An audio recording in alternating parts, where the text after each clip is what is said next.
Hello everyone, আসসালামু আলাইকুম। পাক্কি বিরিয়ানি রান্না করছি। আর যে কোনো অতিথি আপ্যায়নে পাক্কি বিরিয়ানি কিন্তু খুবই মজার একটা আইটেম, যেটা আপনি ঘরোয়া কিছু মশলা দিয়ে আপনি এটা তৈরি করে নিতে পারেন।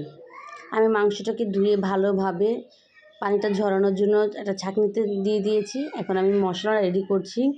আদা, রসুন, লবণ, লাল মরিচের গুঁড়া, জিরা, ধনিয়া, বিরিয়ানির মশলা, টক দই, সাথে লেবু এবং টমেটো কেচাপ,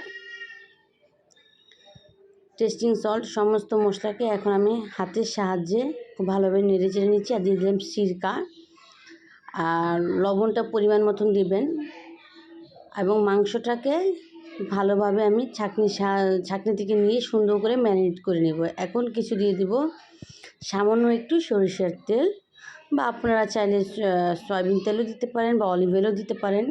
আমার কাছে সরিষার তেলটা দিলে ভালো লাগে, এই জন্য সরিষার তেলটা অ্যাড করে দিয়েছি। এখন এটাকে আমি ওভারনাইট ম্যারিনেট করার জন্য রেখে দেব। দেখুন, এখন আমি বেশ কিছু পেঁয়াজ বেরেস্তা করে নিচ্ছি। পেঁয়াজটা যখন বাদামি কালার হয়ে গেছে, এই পর্যায়ে আমি কিছু পেঁয়াজ তুলে রেখে দেব। যখন এটাকে আমি পাক্কি বিরিয়ানির জন্য দমে দেবো, তখন পেঁয়াজটাকে ইউজ করব। পেঁয়াজটা বাদামি কালার হয়ে গেছে, এই পর্যায়ে আমি দিয়ে দিচ্ছি ম্যারিনেট করা মাংসগুলো।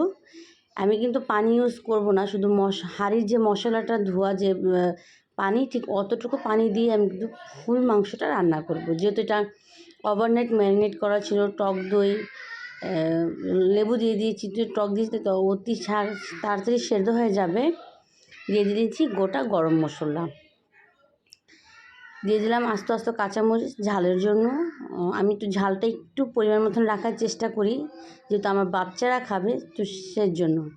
বেশ কিছু আলু নিয়ে নিয়েছি, লবণ আর একটু ফুড কালার দিয়ে ভেজে নিয়েছি। ভেজে রাখা মাংসগুলো এখন আমি দিয়ে দিলাম ম্যারিনেটের হাফ কুক মাংসের ভেতরে। দেখুন, মাশাআল্লাহ অনেক সুন্দর হয়ে গেছে রান্নাটা।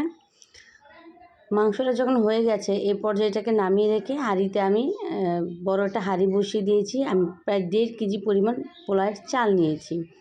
আপনারা চাইলে বাসমতি চালটাও ইউজ করতে পারেন। পেঁয়াজ, গোটা গরম মশলা, পরিমাণ মতন তেল আর আদা রসুন লবণ দিয়ে সুন্দর করে ভেজে নিচ্ছি। স্বাদ মতো লবণ দিয়ে, আর আদা রসুনটা না দিলেও চলতো, তো আমি একটু স্বাদের জন্য অল্প একটু অ্যাড করেছি। গুঁড়া দুধ দিয়ে খুব সুন্দর করে ভালোভাবে নেড়ে চেড়ে নিচ্ছি। আর পানির পরিমাপটা অবশ্যই জানাই আছে, আপনি যেই পাত্রে চাল নেবেন সেই পাত্রে ডাবল পরিমাণ পানি দিতে হবে। তবে তাতে আমি একটু কম দিয়েছি,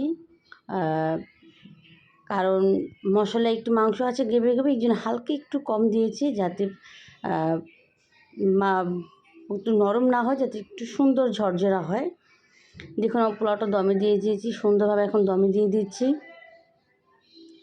ঢাকনা দিয়ে, প্রায় 15 থেকে 20 মিনিটের মতন দমে দিয়ে দিয়েছি। দেখুন, পারফেক্টভাবে, বেশিক্ষণ না, আপনি যদি পারফেক্টভাবে পোলাওটাকে দমে দিয়ে দেন, 15-20 মিনিটের জন্য রেখে দেন, তাহলে কিন্তু আপনার পোলাওটা, অনেক সময় হয় কি যে পানির পরিমাপটা ঠিক মতো না হলে পোলাওর চালটা একটু দানাদার হয়ে থাকে, পারফেক্টভাবে হয়ে যাবে। তো আমার পোলাওটা যখন হয়ে গেছে, আমি বেশ কিছু পোলাও উঠিয়ে নিয়েছি। এখন কয়লাটাকে সুন্দর করে আমি গরম করে নিয়েছি জ্বলন্ত আগুনে। এখন আমি রান্না করে রাখা মাংসটাকে দিয়ে দিচ্ছি, আর আমি বেশ কিছু পোলাও চাল কিন্তু উঠিয়ে রেখেছি। এটা এখন এটাকে আমি কাজে লাগাবো। স্মোকি এটা ফ্লেভারের জন্য সামান্য ঘি দিয়ে এখন এটাকে আমি ঢাকনা দিয়ে ঢেকে দিলাম। আর ধন্যবাদ, এতটা সময় না যারা আমার ভিডিওটি দেখছেন তাদেরকে অসংখ্য ধন্যবাদ।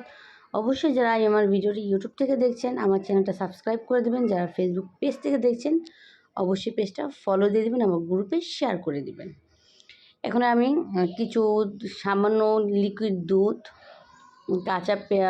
কাঁচামরিচ, কিশমিশ দিয়ে, আলু বখরা দিয়ে সুন্দর করে একটা লেয়ার করেছি। এখন আবারও সামান্য দুধ, কেওড়ার জল, বেরেস্তা করা পেঁয়াজ, কিশমিশ, আলু বখরা সব কিছু দিয়ে একটা সুন্দর করে একটা দমে বসিয়ে দেব প্রায় 15 থেকে 20 মিনিটের জন্য।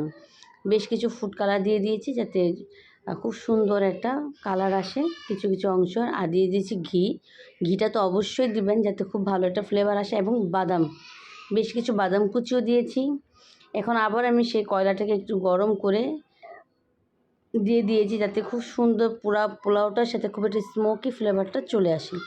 আমি কিন্তু 10 থেকে 15 মিনিট পর আমি একটু নেড়ে চেড়ে দিচ্ছি। দেখুন মাশাআল্লাহ দেখতে কতটা সুন্দর হয়েছে। উফ! যে এখনই দেখে জিভে জল চলে আসছে। দেখতে যতটা লোভনীয় হয়েছে মাশাআল্লাহ খেতেও কিন্তু ভীষণ মজা হয়েছিল। আপনারা অবশ্যই ট্রাই করবেন।